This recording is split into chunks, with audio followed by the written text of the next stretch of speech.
Apa yang akan terjadi jika kamu sudah pasang air PDAM di rumah, instalasinya sudah komplit, sudah bisa digunakan, cuman setiap bulan sedari pasang air PDAM tersebut, itu yang kamu bayar cuman beban saja.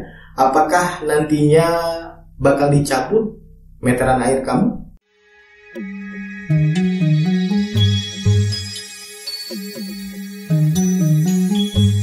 Assalamualaikum warahmatullahi wabarakatuh. Ya, itulah dia yang pertama-tama admin pikirkan ketika pertama kali memasang atau sudah terpasang instalasi air bersih PDAM di rumah ini.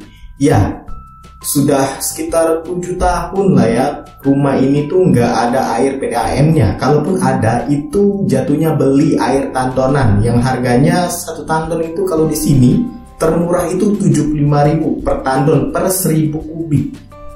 Atau bisa lebih dari itu harganya. Admin pernah beli yang 100.000. Dan tentunya ketika air PDAM masuk, itu seneng banget ya. Cuman karena sudah 7 tahun tadi di rumah ini nggak ada air bersih PDAM, semuanya beli dari luar, bahkan pakai sepeda motor, bawa jerigen. Sehingga orang-orang di perumahan ini, termasuk admin salah satunya, itu sudah terbiasa yang namanya nadah air hujan, menampung air hujan. Di rumah-rumah di komplek ini tuh rata-rata itu atapnya dipasangin, pinggirannya itu talang air untuk menampung air ke dalam tandon atau wadah tertentu. Nah, termasuk admin yang juga punya tandon di rumah ini yang sudah pernah admin review juga, bisa kamu cek di sini. Ya, di sini. Dan juga ada 2 buah drum biru, drum air yang admin juga gunakan untuk menampung air hujan. Sehingga kalau untuk kebutuhan sehari-hari itu sekitar di atas 75% bisa di backup oleh air hujan. Apabila hujan sering turun ya. Di tahun-tahun kemarin itu kemarau panjang banget. Nah, karena admin sudah terbiasa yang namanya menampung air hujan untuk kebutuhan di rumah ini, jadi ya air PDAM itu nggak sering kepake, atau lebih tepatnya kepake pada saat benar-benar lagi penggunaan banyak atau lagi musim kemarau, hujan jarang turun. Kalau hujan itu sering turun, admin tampung, itu dalam 1 bulan admin bahkan nggak menggunakan air PDAM. Kalaupun kepake itu sedikit banget, sehingga setiap bulan admin cuma bayar beban.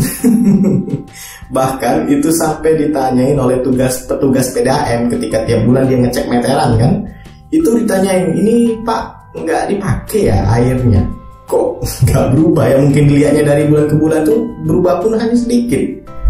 Ya, admin bilang karena rumah ini pakai air hujan, ditampung air hujan, nadah air hujan, sehingga ya pengguna air PDAM nggak begitu sering. Sering itu kalau musim kemarau aja, atau kebutuhan lagi tinggi-tinggi aja, semisal mau lebaran, bulan puasa, dan lain sebagainya.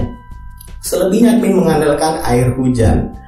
Nah, setelah admin coba laluin dari awal pemasangan sampai saat video ini dibuat, itu meteran admin masih masuk dalam kuota pembayaran pertama. Itu ya tetap bayar beban dan aman, nggak ada cerita instalasi air kamu atau meteran PDAM kamu itu dicabut oleh petugas. Yang penting apa? Ya, bebannya dibayar, iuran bebannya dibayar. Itu aja, jangan sampai telat supaya nggak kena denda. Kalau di tempat admin untuk air PDAM Tirta Musik di Palembang itu 15.000 kalau bayarnya di Topet ya, itu 15.000 per bulan. Kalau dilihat di rekeningnya itu kalau nggak keliru 12.500 belum termasuk administrasi. Jadi semuanya itu 14.700 atau dibulatkan jadi 15.000 rupiah per bulan. Ya tentunya kalau admin pribadi 15.000 per bulan ya ringan banget ya. Mungkin beda cerita kalau di tempat kamu kalau pemakaian full air PDAM ya, karena sebenarnya pengguna air PDAM ini juga bergantung dari berapa banyak orang di rumah, kebiasaan kamu membuka tutup keran, dan belum lagi juga mungkin ada kebutuhan yang lebih banyak, semisal kamu pelihara ikan hias atau buat kebutuhan dagang, cuci piring, kebutuhan masak dan lain sebagainya. Tapi ya based on pengalaman admin sendiri ya, buat kamu mungkin yang sama seperti admin, kebiasaan sudah nampung air hujan dan tiba-tiba, suatu saat datang instalasi air masuk ke pemukiman kamu, ke komplek kamu, ingin tetap lanjut menggunakan air hujan tapi instalasi PDAM tetap aman, khawatir nggak dicabut atau dan lain sebagainya ya, yang penting bayar beban aja, itu aja.